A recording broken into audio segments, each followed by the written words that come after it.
Hello everyone, this is Shannon from That's So Po, and today I'm doing week 42 of my 2023 reads. This week I read some fantasy, some poetry, and a picture book, and I just had such a good time with them. Timestamps and content warnings are in the description box below. First, I finished Tides of Change by Andi R. Christopher, which is the pen name for Andi C. Buchanan, a New Zealand queer, non-binary, neurodivergent author whose work I just really love. This is the second book in the Charlie Deakins series following Tides of Magic.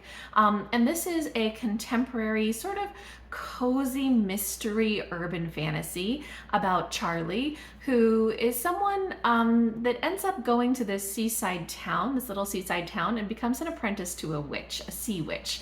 And Charlie is just sort of discovering her own kind of self, really. She's dealt with ADHD her whole life and only recently has kind of gotten medication, and that's just changing how she's able to approach life.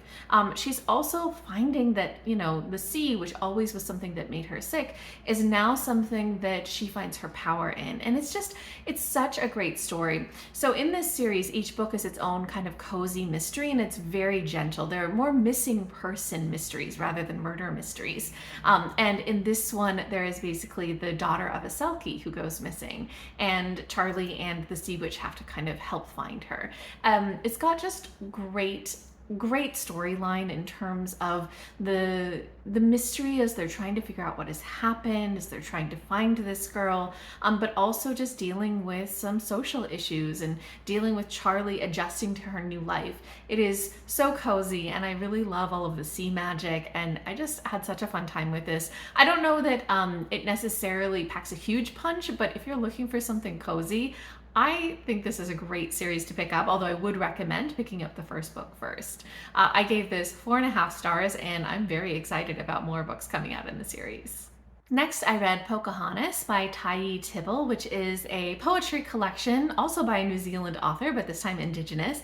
And these poems are very modern and really talking a lot about identity and politics, which is something that I adore in my poetry. So these poems are just especially about being an Indigenous woman, being a woman in a world and that doesn't necessarily treat women great, and being Indigenous in a world where colonization exists and where there is a history of the abuse of Indigenous women. And so I think that these poems really tackle a lot of those themes excellently. I loved the themes in this. I loved the way that it talked about things. I loved the way it called out so much of what happens. The rhythm and kind of form of the poems is very modern, and I would say it doesn't really follow structure of poems as you might be more familiar with it. Some of them are just paragraphs.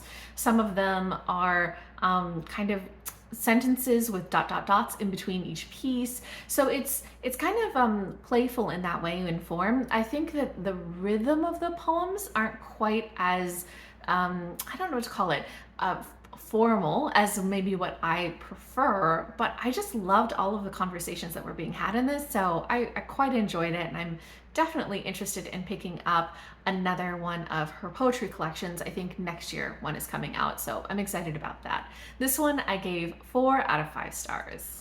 And lastly, I read Lights, Camera, Carmen by Anika, Denise, illustrated by Lorena Alvarez Gómez. This is a picture book about Carmen, who loves to be in the spotlight and decides that she wants to be in some commercials, wants to be in some videos, and gets her little brother, who adores her, to help and be the videographer. And it's all about her trying to, kind of be the star of the show, but also about her relationship with her brother. It's a very sweet story. I think that the illustrations in this were beyond beautiful, but Lorena Alvarez Gómez is an illustrator that I have read other books by her, and she is just fantastic. I think all of her work is stunning, so I loved the illustrations in this. The storyline, I loved the messages and the themes of the story. I don't know that the writing itself was exactly my style. It was just a little simplistic, but I did really enjoy the story, and I just loved the artwork, so I gave this 4 out of 5 stars. Okay, that is everything that I read this week. If you guys have read any of these, if you're interested in them, you want to chat about them, or if you've read something interesting yourself this week, I would love to hear about it. Just leave me a comment down below.